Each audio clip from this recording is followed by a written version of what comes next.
একদম মাটিতে থেকে গেছে।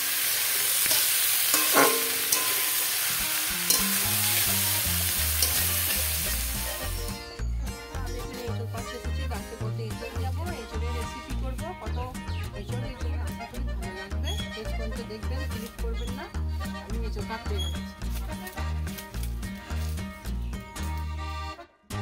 দেখুন এই কাঁঠাল গাছটাতে কত এঁচড় এসেছে, অনেক এঁচড় এসেছে, একদম মাটি নিচে পর্যন্ত থেকে গেছে। কত সুন্দর দেখতে লাগছে এই গাছটাতে, উপরেও হয়েছে, আর এই গাছটাতে আরও কত হয়েছে দেখুন। আমি এই গাছটা থেকেই কেটে নিচ্ছি এঁচড়।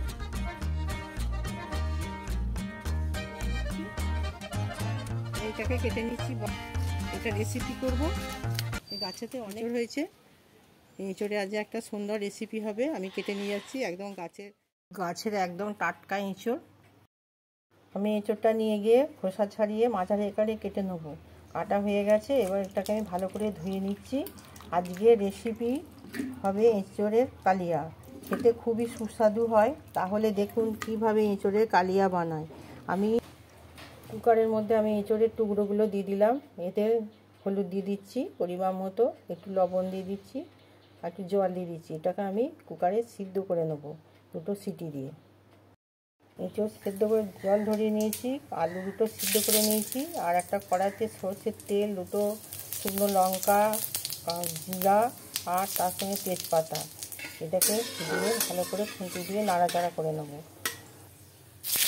এতে মাঝারি সাহায্যে 2টো পেঁয়াজ কুচিয়ে দিয়ে দিচ্ছি, এবং পেঁয়াজগুলো নেড়ে চেড়ে একটু ভেজে নেব। এটাকে ভালো করে নেড়ে চেড়ে ভেজে নেব, খুব বেশি লাল করব না। এটা টমেটো আমি দিয়ে দিয়েছি কেটে।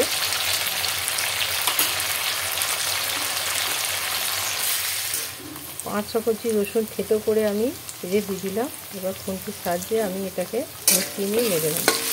এবার যে সিদ্ধ করা আলুগুলো আমি দিয়ে দিচ্ছি, হলুদ দিয়ে আমি আগে সিদ্ধ করে জল ছড়িয়ে নিয়েছি। এটা নেড়ে চেড়ে নিচ্ছি। এর মধ্যে জিরে গুঁড়ো, লঙ্কা গুঁড়ো পরিমাণ মতো, আরেকটু লঙ্কা গুঁড়ো দিলাম, পরিমাণ মতো হলুদ গুঁড়ো, আদা দিয়ে আমি এটাকে নেড়ে চেড়ে নেব। এবার সিদ্ধ করা এঁচড় আমি দিয়ে দিলাম, দিয়ে সব উপকরণ দিয়ে এইগুলোকে আমি ভালো করে মিশিয়ে নেব, নাড়াচাড়া করে নেব। একটু সময় নিয়ে নাড়াচাড়া করতে হবে, তাহলে মশলার কাঁচা গন্ধ আসবে। যত বেশিক্ষণ কষা হবে তত খেতে ভালো লাগবে।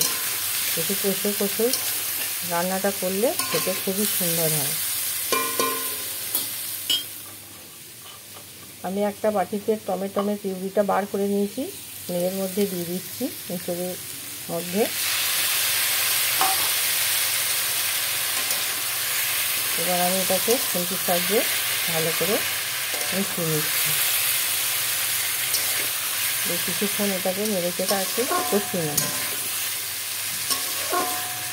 যত কষানো হবে খেতে তত সুন্দর হবে। এতে এবার একটা জল দিয়ে দিলাম, পরিমাণ মতো জল দিয়ে দিলাম।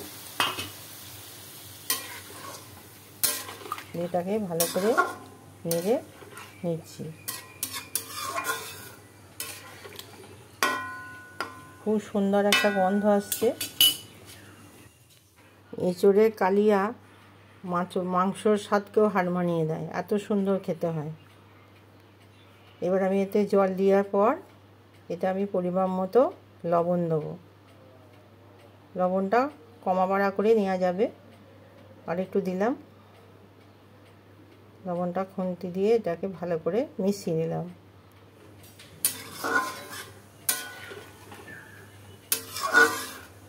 যত বেশি কষিয়ে কষিয়ে রান্না করা যাবে তত খেতে ভালো লাগবে। এতে অল্প একটু চিনি দিয়ে দিলাম, চিনিটা না দিলেও হবে, কিন্তু আমি একটু চিনি দিলাম, খেতে ভালো লাগবে। এবার সব কিছু দিয়ে এটাকে ভালো করে নেড়ে চেড়ে 15 মিনিট মতো আমি ফুটিয়ে নেব।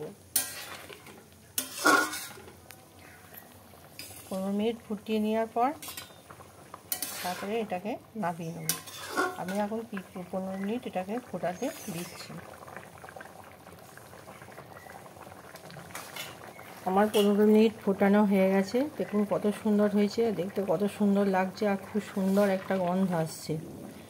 আমি এবার উপর থেকে একটু গরম মশলা ছড়িয়ে দেব। একদম তৈরি হয়ে গেছে। এবার উপর থেকে আমি গরম মশলা ছড়িয়ে দিচ্ছি। গরম মশলা দিলে খেতে আরও সুস্বাদু হবে। এবার গরম মশলা দিয়ে এটাকে আমি ভালো করে একটু নেড়ে নিচ্ছি।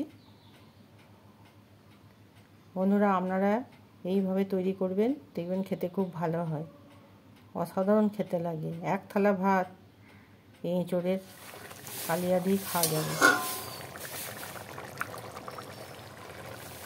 একদম রেডি হয়ে গেছে। আমি গ্যাস বন্ধ করে দিয়েছি, গ্যাসের আঁচ। এবার আমি বাটির মধ্যে নামিয়ে নিচ্ছি।